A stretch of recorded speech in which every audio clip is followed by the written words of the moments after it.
안녕하세요. 오늘도 사연 살롱을 찾아주셔서 감사합니다. 결혼 3개월 차 새댁이에요. 불과 몇 달 전까지만 해도 저는 파혼의 기로에 놓여 있었어요. 시어머니께서 저희 결혼을 반대하셨거든요. 제 친정이 시댁에 비해 경제적으로 많이 기운다는 게 이유였어요. 사실 남편과 3년 넘게 연애를 하면서도 결혼을 생각할 때마다 경제상의 이유로 걱정이 되기는 했어요. 하지만 그때는 남편과의 인연이 결혼으로 이어질지 확실하지 않은 상황이라서 그리 깊게 생각하지 않았는데 막상 결혼 얘기가 나오기 시작하니 슬슬 겁이 나기 시작하더라고요. 아니나 다를까 슬픈 예감은 틀리지 않는다고. 저희 집 사정을 빌미로 시어머니가 결혼을 반대하고 나섰지 뭐예요. 그 일로 한동안 저는 물론 친정 엄마까지 심적으로 많이 힘들었어요.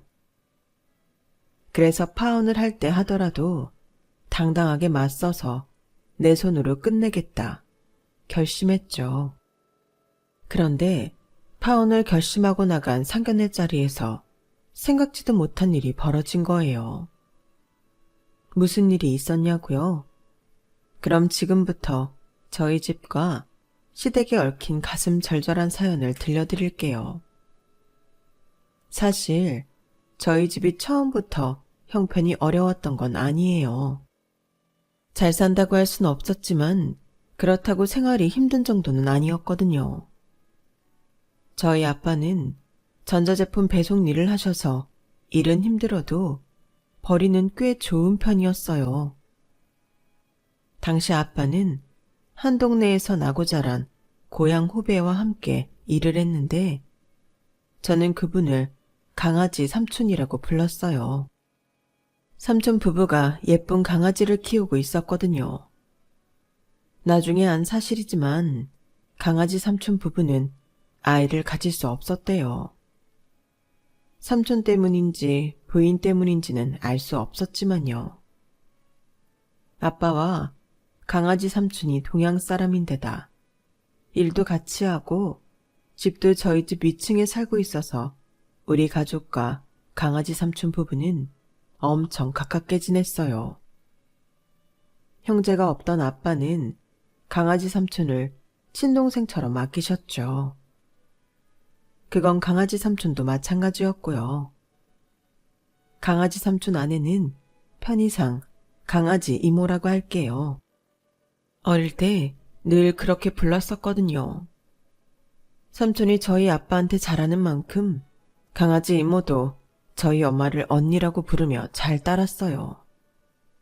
그래서 아빠와 강아지 삼촌이 일을 쉬는 날에는 다 함께 나가서 외식을 하기도 하고 휴가철에는 같이 여행도 다니곤 했어요.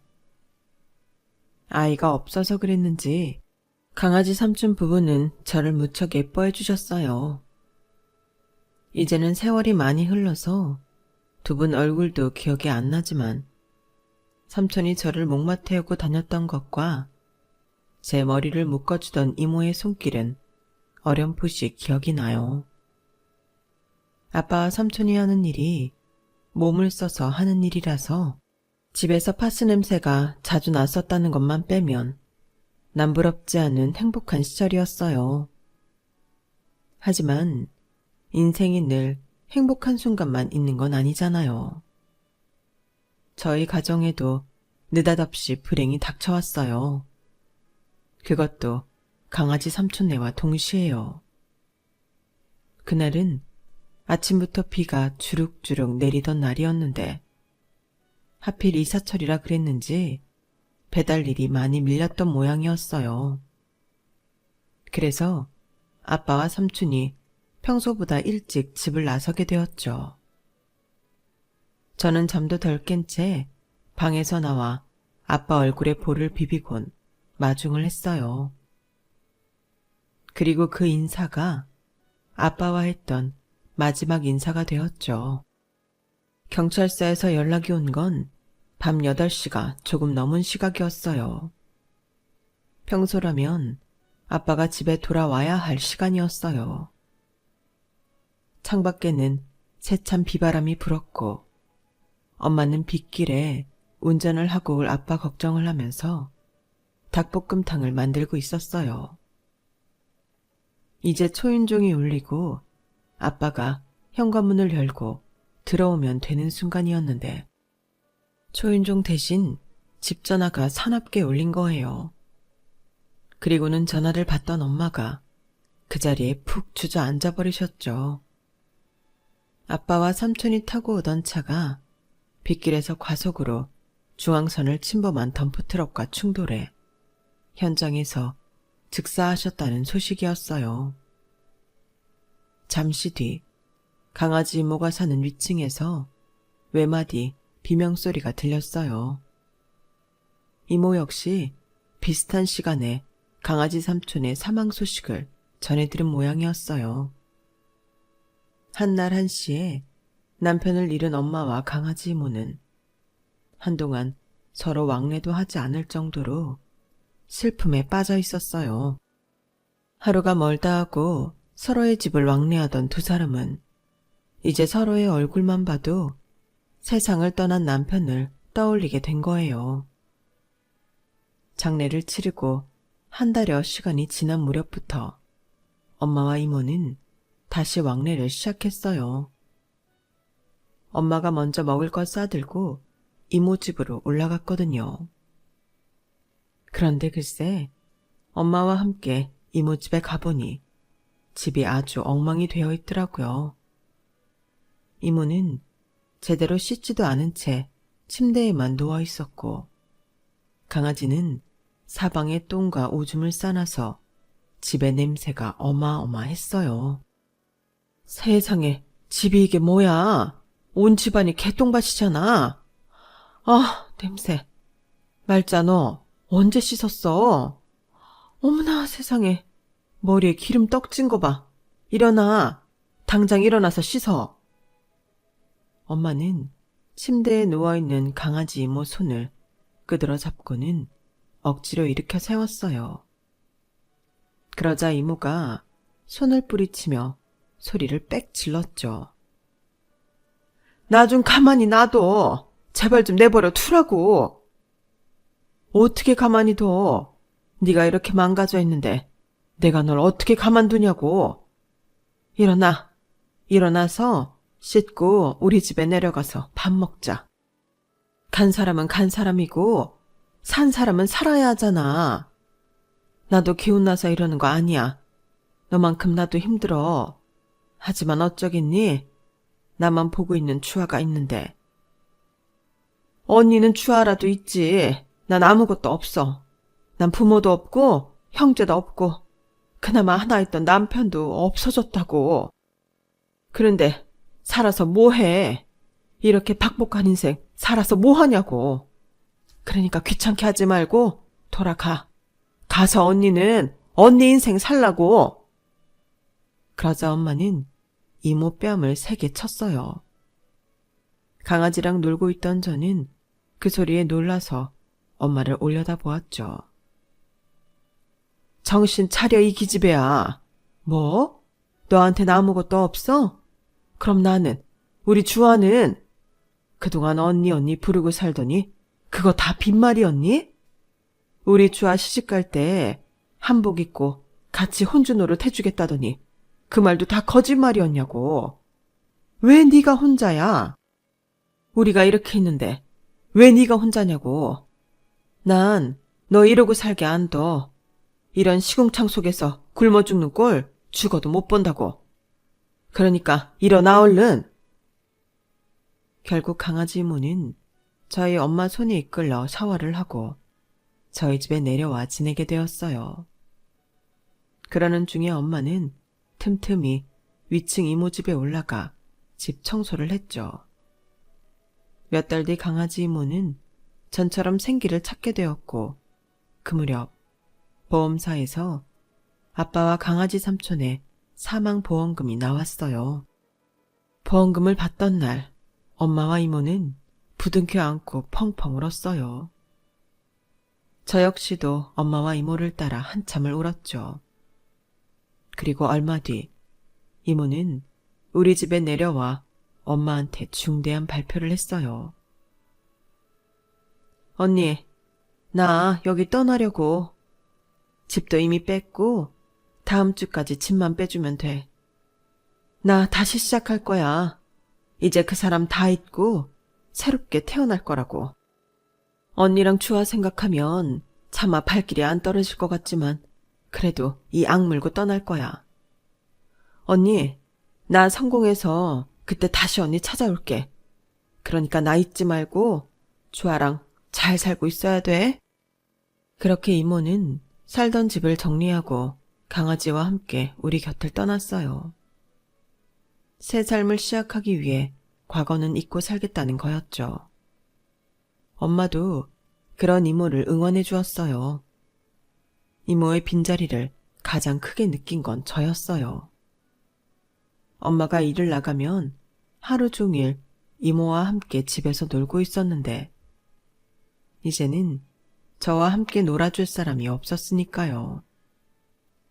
이듬해 7살이 돼서 유치원에 들어가게 될 때까지 저는 엄마가 없는 시간엔 혼자 집에서 있었어요.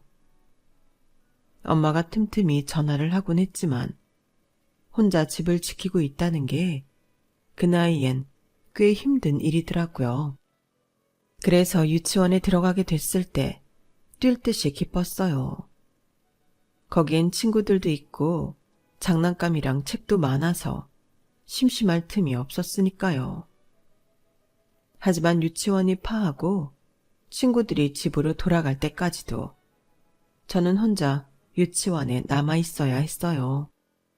선생님이 계시기는 했지만 다들 교무실에서 회의를 하시거나 다음날 수업 준비를 하고 계셔서 저는 혼자 놀아야만 했죠. 일 때문에 바빴던 엄마는 매일 늦은 시간이 돼서야 저를 데리러 왔어요. 그럴 때마다 선생님은 저희 엄마한테 볼멘 소리를 하셨어요. 저 때문에 퇴근이 늦어지시니 당연한 거였죠.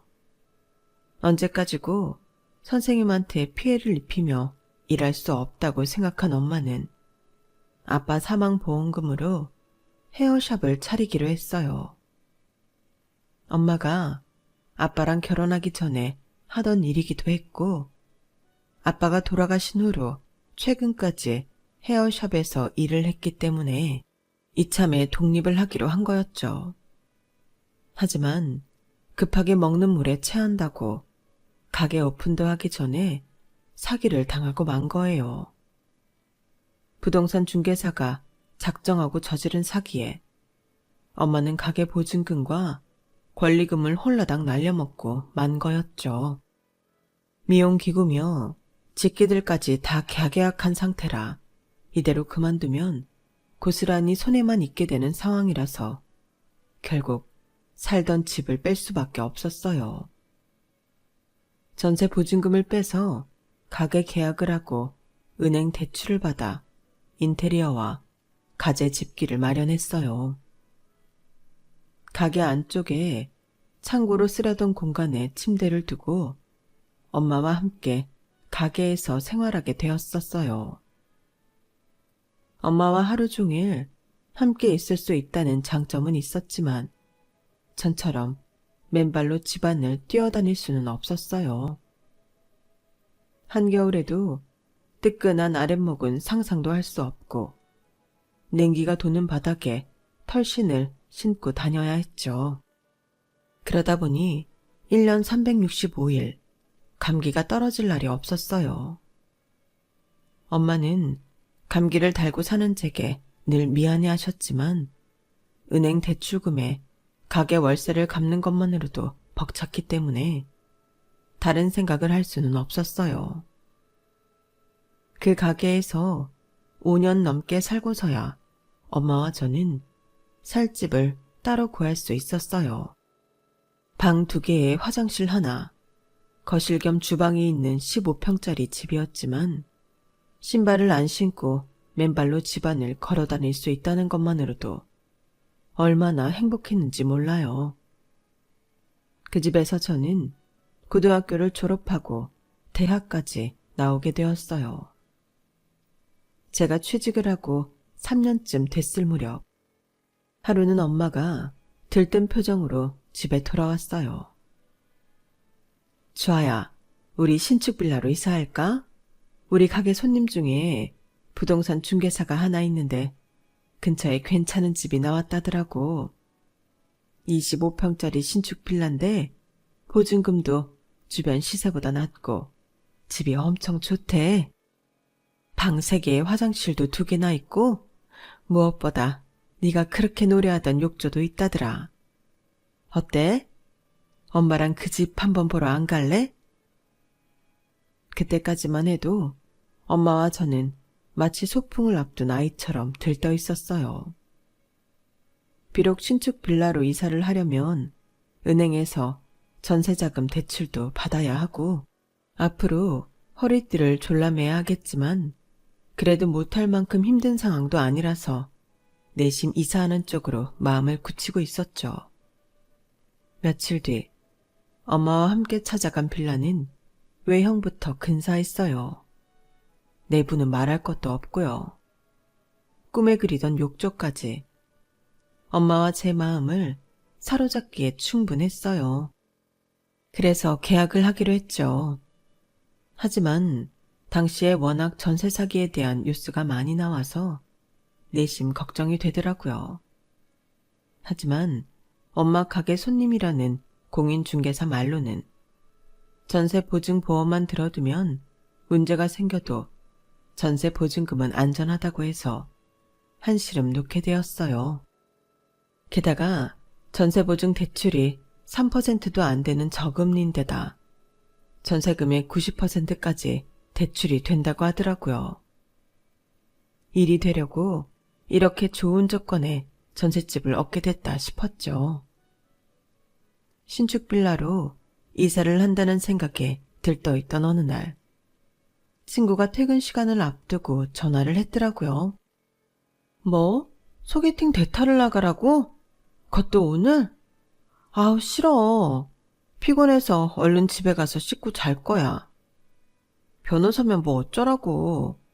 그리고 그 남자가 네 스펙 보고 소개팅 나오는 걸 텐데 내가 나가면 얼마나 실망하겠냐? 됐다. 괜히 그런 데 나가서 쭈구리를 읽기 싫어. 아우 싫다니까. 몇 번이나 거절을 했지만 저는 결국 친구 대신 소개팅 자리에 나가게 되었어요. 친구가 해외 출장 다녀오면서 면세점에서 명품 지갑을 사준다며 꼬셨거든요. 그래, 뭐 밥 한 끼 먹고 헤어지면 그만인데 공짜 명품 지갑까지 생기고 나쁠 건 없지. 저는 딱 그 정도 생각으로 소개팅 자리에 대타로 나갔어요. 그런데 상대 남자가 생각보다 너무 훌륭한 거예요. 변호사라고 해서 거들먹거리지는 않을까 생각했는데 사람이 수더분하고 예의도 바르고 참 괜찮더라고요. 거기다 얘기를 들어보니 대형 로펌에서 돈 있는 사람들 변호를 하는 게 아니라 중소형 로펌에서 서민들을 상대로 일을 하는 변호사더라고요. 마침 자기가 맡고 있는 소송이 전세 사기 소송이라고 해서 저도 이것저것 물어보았어요. 말이 소개팅이지 무료 변호사 상담 같았죠. 저희 집 상황을 전해들은 남자는 고개를 갸웃하더니 그러는 거예요. 요즘은 부동산 중개사 말만 믿고 덜컥 계약하면 안 돼요. 특히 신축 빌라 경우엔 더더욱. 제가 맡은 케이스랑 너무 유사해서 걱정이 되는데 혹시 괜찮다면 계약할 때 제가 함께 따라가도 될까요? 네? 그래 주시면 저야 감사하죠. 그런데 제가 유진이 대타로 나온 건 아시죠? 그런데도 이렇게 도와주셔도 돼요? 그러자 남자는 멋쩍게 웃고는 그러는 거예요. 이것도 인연인데 대타면 어때요? 사실 저도 대타로 나왔거든요. 땡땡 로펌 다니는 동기 녀석이 하도 부탁을 해서 나온 건데 나오길 잘했다 싶네요. 그 말을 듣고 나니 그제야 친구가 말했던 것과 로펌 이름도 다르고 분위기가 다른 것도 이해가 되더라고요. 아무튼 오지랖 넓은 소개팅 상대 덕분에 저랑 엄마는 계약서를 작성하러 가는데 마음이 좀 든든했어요. 부동산 중개소 사람을 만나 계약서를 작성하기에 앞서 소개팅 상대를 변호사라고 소개하자 중개사랑 집주인 얼굴이 하얗게 질리더라고요. 그러자 그 틈을 놓치지 않고 남자는 이런저런 것들을 질문하기 시작했고 심지어 집주인한테 몇 가지 서류와 각서까지 요구했어요. 그러자 집주인이 버럭 화를 내며 자리를 박차고 일어나 버렸죠. 나 이 계약 못해. 내가 범죄자도 아니고 왜 이런 말도 안 되는 요구에 응해야 되냐고.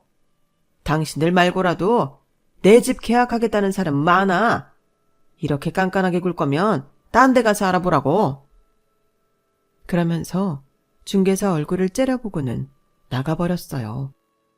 중개사는 중개사대로 난처한 표정을 지으며 이 계약건은 없던 걸로 하자고 하더군요. 명문을 모르고 있던 엄마와 저는 황당하기만 했죠. 그러자 소개팅 상대가 그러는 거예요. 방금 하마터면 두 분이 전세 사기를 당할 뻔하셨습니다.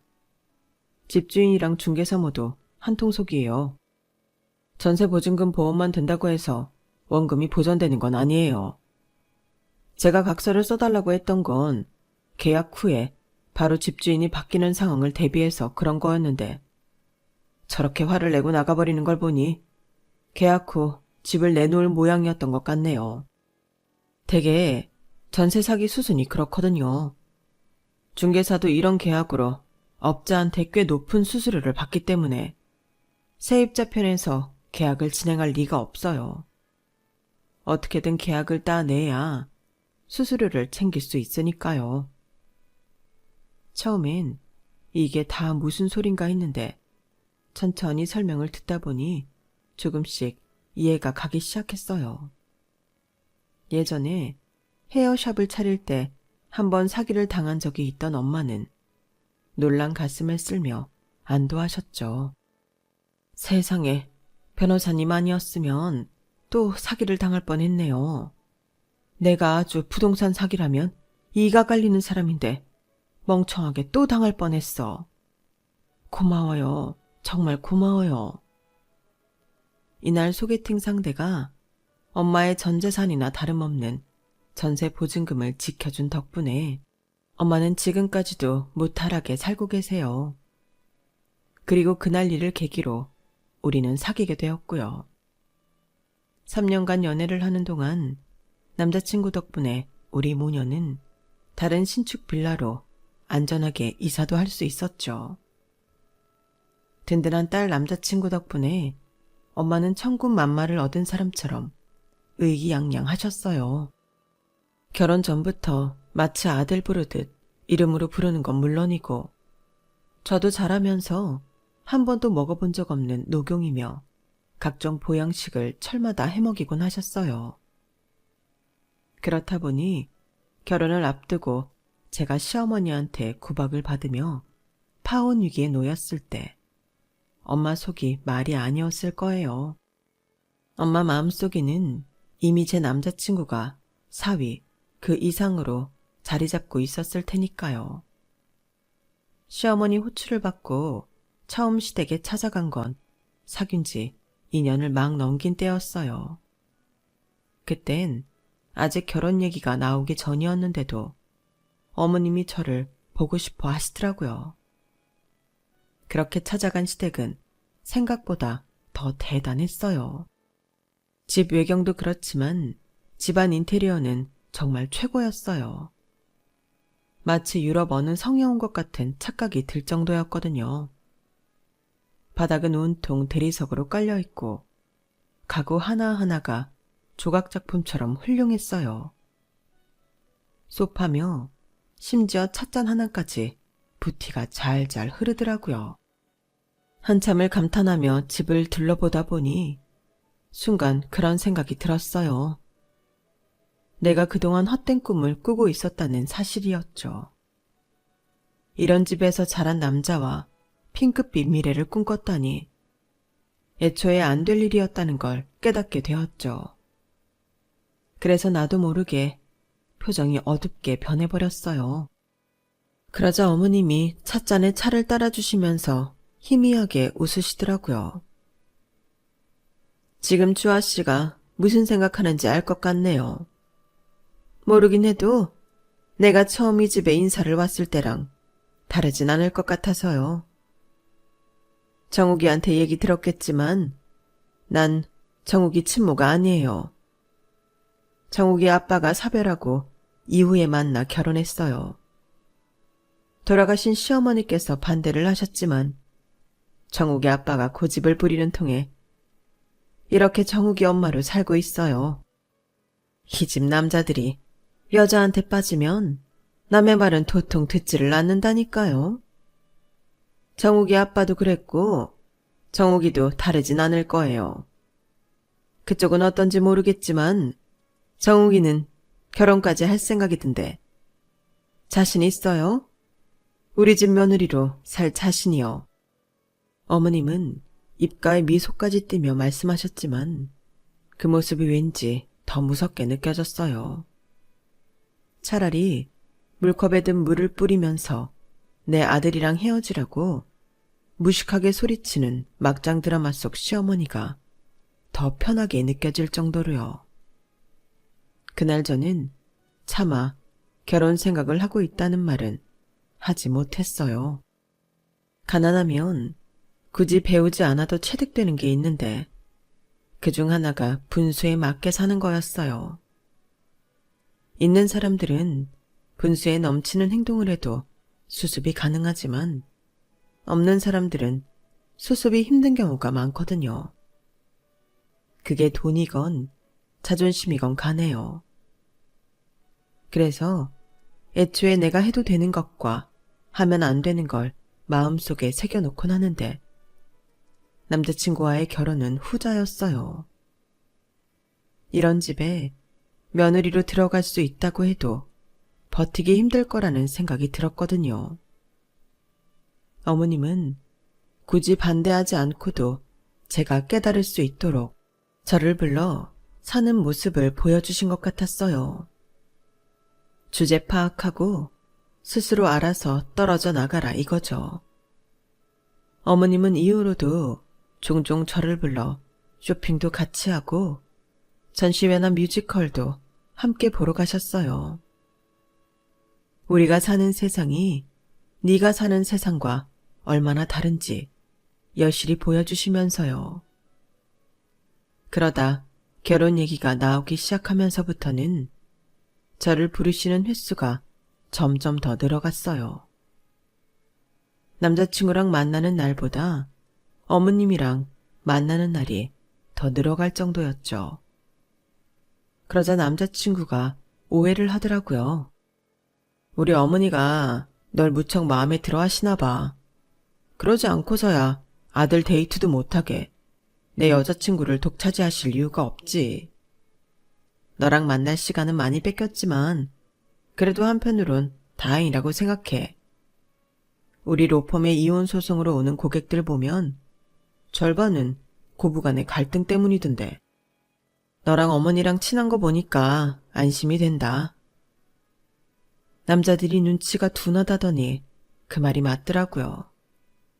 전에 비해 내 말수가 현저히 줄어가고 안색도 많이 안 좋아졌는데도 남자친구는 그저 자기 엄마랑 제가 자주 만난다는 것만으로도 좋아서 어쩔 줄 모르니 말이에요.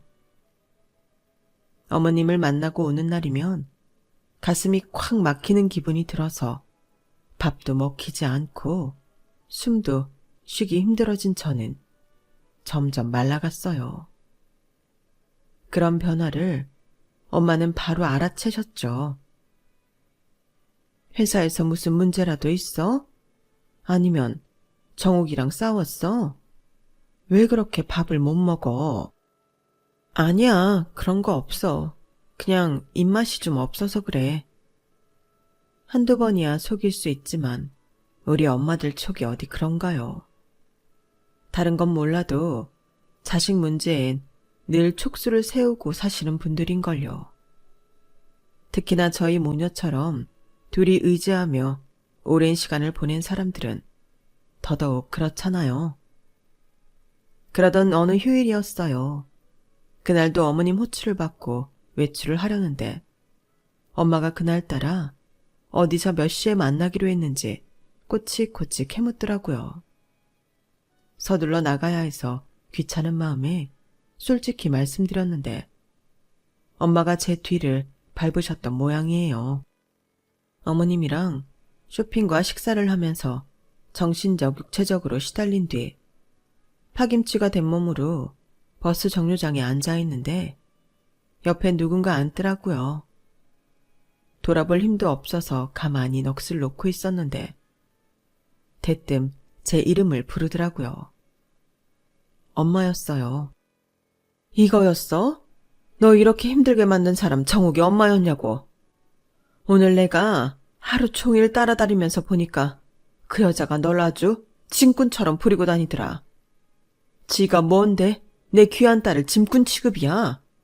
네가 뭐가 못나서 그런 대접을 받고 있냐고. 그런 것도 모르고 나는 그 여자 아들한테 철마다 홍삼 다려 먹여 보양식까지 해서 바쳐. 아, 내가 정신 빠진 년이지. 주아야, 너 꼭 이 결혼 해야겠니? 정욱이 아니면 안 되겠냐고. 엄마까지 왜 이래. 내 딸은 있는 힘을 다해서 노력하고 있는데 엄마가 그런 소리를 하면 내 스스로가 너무 비참해지잖아. 나 정말 죽을 힘을 다해 버티고 있는 거라고. 그런 노력을 왜 해? 왜 그렇게까지 하면서 이 결혼을 고집하냐고. 난 내 자식이 이렇게 힘들어하는 걸 못 보겠어. 네가 꼭 정욱이랑 결혼해야겠다면 엄마가 정욱이 엄마를 만나볼게. 하지 마. 만나면 뭐가 달라지는데 엄마가 어머님 만나면 기다렸다는 듯이 앞으로 나 힘들지 않게 해주겠다고 할 것 같아? 괜히 엄마까지 우습게 될 뿐이라고. 엄마는 그냥 가만히 있어주는 게 날 위하는 거야. 제가 엄마한테 화를 내긴 했지만 실은 내 자신한테 화를 내고 싶었던 걸 거예요. 되지도 않는 욕심을 부리느라 스스로를 지옥에 밀어넣고는 모든 걸 가난한 부모 탓으로 돌리고 싶었던 거죠. 비겁하게 말이에요. 그렇게 내 자신과 엄마를 상처 입히는 시간이 이어졌어요. 그러는 와중에 아무리 괴롭혀도 제 풀에 꺾여 나가지 않는 제가 문에 얄미웠던 어머님은 드디어 대놓고 말씀하시더라고요. 네가 기어이 이 결혼을 할 모양이구나. 남자 잘 만나서 팔자 한번 고치고 싶었어? 그런 거니? 그래도 난 네가 염치 있는 앤 줄 알았는데 내가 널 너무 과대평가한 모양이다. 그래, 어디 한번 끝까지 한번 가보자. 결혼에 성공한다고 해서 그 결혼 생활이 평생 간다는 보장은 없는 거니까. 이혼녀 딱지 달고 나서 후회하지 말란 소리야. 어머님은 저를 왜 그렇게 미워하세요? 단지 저희 집이 가난하다는 이유 때문인가요? 그게 그렇게 마음에 안 드셨으면 어머님이 직접 이 결혼 반대하시지 그랬어요. 왜 아버님이랑 정욱 씨 앞에선 마음씨 좋은 분처럼 행동하시고 뒤에서 저만 괴롭히시는 거냐고요. 너무 비겁하세요. 그러는 너는 속에는 욕망이 트글트글 하면서 내 아들 앞에선 욕심 하나 없는 순수한 애인 척 구는 건 안 비겁하고? 없이 사는 것들이 다 그렇지. 지 힘으로는 성공하기 힘드니까 남자 잘 골라서 인생 역전해보려는 심보를 내가 모를 줄 아니? 그런 걸 보고 뭐라고 하는 줄 알아? 거지근성이라고 하는 거야. 이제 하다하다 거지 취급까지 하는 어머님을 보니까 이상하게 더 오기가 생기더라고요. 어머님한테 복수하기 위해서라도 악착같이 버텨서 그 집 며느리로 들어가고 말겠다. 결심하게 되었죠. 하지만 이런 결심과 별개로 저도 사람이다 보니 상처받는 건 어쩔 수 없었어요. 상견례를 앞두고 거의 반송장처럼 지내게 됐거든요. 그런 딸을 보는 엄마도 힘들긴 마찬가지였을 거예요. 그런데 그런 말이 있잖아요. 여자는 약해도 엄마는 강하다고. 제가 겪어보니 그 말이 맞긴 하더라고요. 시어머니의 거센 반대로 시리에 빠져있던 저는 회사에서 돌아오면 밥도 안 먹고 방구석에 처박혀 있었어요. 주말엔 더 말할 것도 없고요. 그랬더니 하루는 엄마가 제 방에 들어와서 이불을 확 걷어젖히지 뭐예요. 그리고는 다짜고짜 제 손을 끌고는 밖으로 나가셨어요. 어디로 가는지 말도 않고 저를 끌고 가던 엄마는 번화가 한복판에 멈춰 서서는 제게 그러시더라고요. 자, 봐. 네가 방구석에 처박혀서 밥을 먹든 말든 사람들은 멀쩡히 살고 있지? 너는 지금 세상이 무너진 심정이겠지만 세상은 그렇게 쉽게 무너지지 않아. 아주 멀쩡히 잘 돌아가고 있다고. 그깟 결혼 깨지면 좀 어때? 세상에 남자가 정욱이 하나뿐이라니? 그 집에서 끝까지 이 결혼 못 시키겠다고 하면 그러라 그래.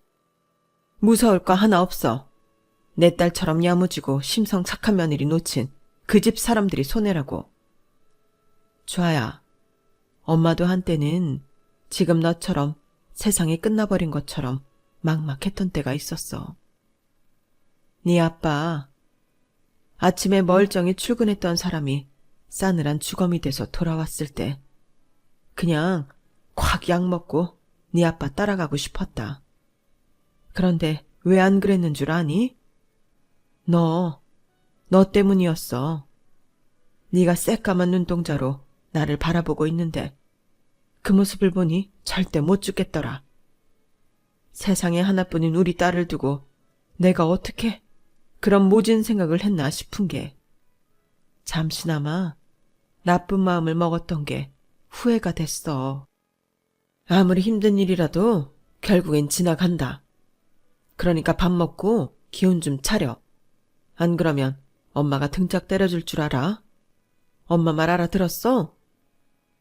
엄마는 눈에 잔뜩 힘을 주고는 저를 노려보셨어요. 그런데 엄마 눈을 보니 촉촉하게 젖어 있더라고요. 그 모습에 울컥해서 이를 악물게 됐어요.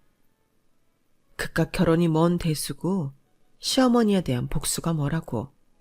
이날 이때까지 나 하나 보고 억세게 살아온 엄마 눈에 눈물이 고이게 했나. 스스로 한심해지더라고요. 그래서 파혼을 하기로 마음을 먹었어요. 하지만 할 때 하더라도 그동안 당한 복수도 할 겸 아버님과 남자친구 앞에서 시어머니의 이중적인 모습을 제대로 까발리고 끝내야겠다 싶었어요.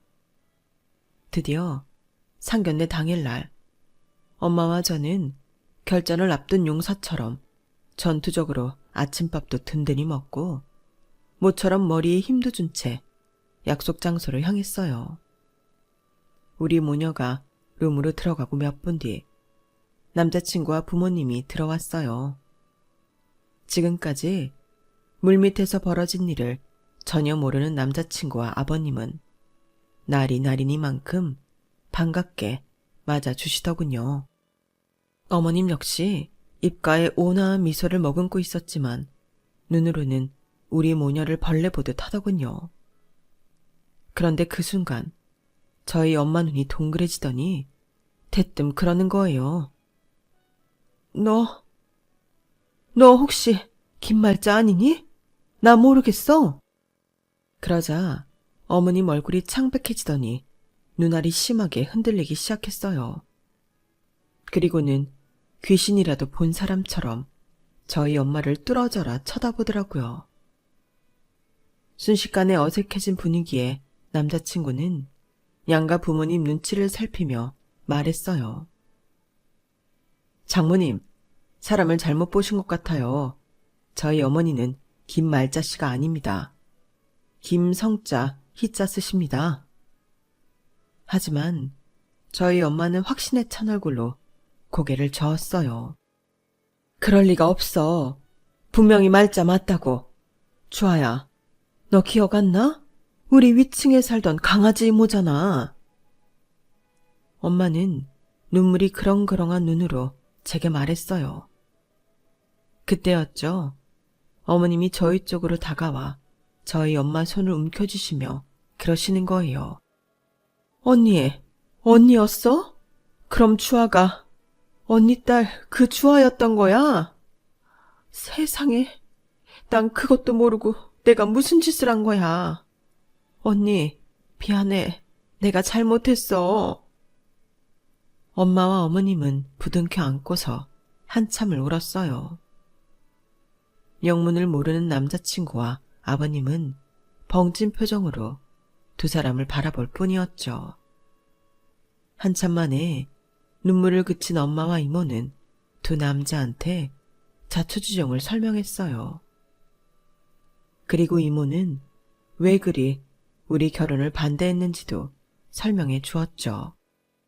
저희 모녀와 헤어진 뒤 이모는 삼촌 앞으로 나온 사망보험금으로 양평 근처에 카페를 차렸는데 거기서 아버님을 만나게 되었다고 했어요.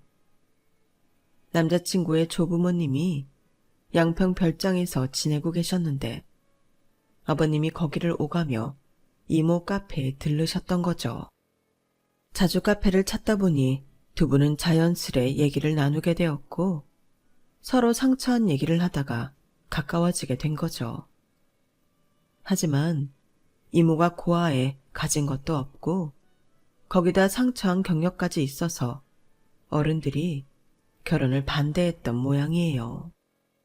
결혼 후에는 집안 사람들의 사이에서 따돌림도 당하고 무시도 당하고 산 탓에 자기 며느리만큼은 대등한 집안에서 나고 자란 아이로 드리고 싶었다고 하더군요.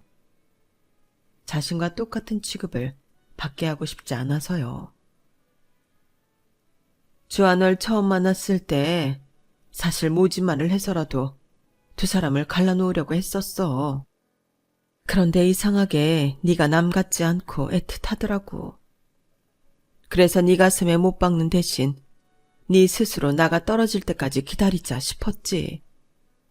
근데 아무리 눈치를 줘도 네가 꼼짝도 안 하니까 나중엔 결국 못할 말까지 하고 말았다. 미안하다 주아야. 이모가 그러면 안 되는 거였는데 앞으로 살면서 네 마음에 맺힌 서운함 풀도록 노력할 테니까 이모 좀 용서해 다오. 이모는 몇 번이나 제게 사과를 하셨어요. 사실 이모한테 모진 말을 들었을 때는 가슴이 찢어지는 것처럼 아팠는데 내 앞에 앉아있는 사람이 강아지 이모였다는 걸 알게 된 순간부터 가슴에 응어리졌던 게 순식간에 사라져버리더라고요. 사람 마음이 참 간사하죠. 제 뒤를 밟으면서도 이모를 제대로 알아보지 못했던 엄마는 그때 신뢰를 무릅쓰고라도 다가가서 말을 걸어봤다면 그동안 제가 가슴앓이는 안 했을 거라며 아쉬워하셨어요. 지금에 와서 후회한들 뭘 어쩌겠어요. 그래도 지금이나마 모든 게 잘 풀렸으니 다행인 거죠. 제 인생의 쓰나미처럼 몰려왔던 악몽 같은 순간이 지나고 지금 저는 남편과 함께 알콩달콩 깨를 볶으며 살고 있어요. 이모는 저희 엄마 헤어샵에 출근 도장을 찍다시피 하고 있고요. 힘든 순간을 함께 겪었던 엄마와 이모는 환갑을 앞두고 사돈으로 다시 만나 예전처럼 언니 동생하며 지내고 있어요. 고생 끝에 낙이 온다는 말처럼 이제는 두 분이 행복한 순간만 살아가시길 바랄 뿐입니다. 지금까지 제 사연을 들어주셔서 감사합니다. 들어주신 모든 분들의 매일이 행복하시길 바랍니다. 여러분, 사연 댓글에 응원과 현명한 조언 부탁드려요. 좋아요와 구독은 저에게 큰 힘이 됩니다. 오늘도 좋은 일 가득하세요.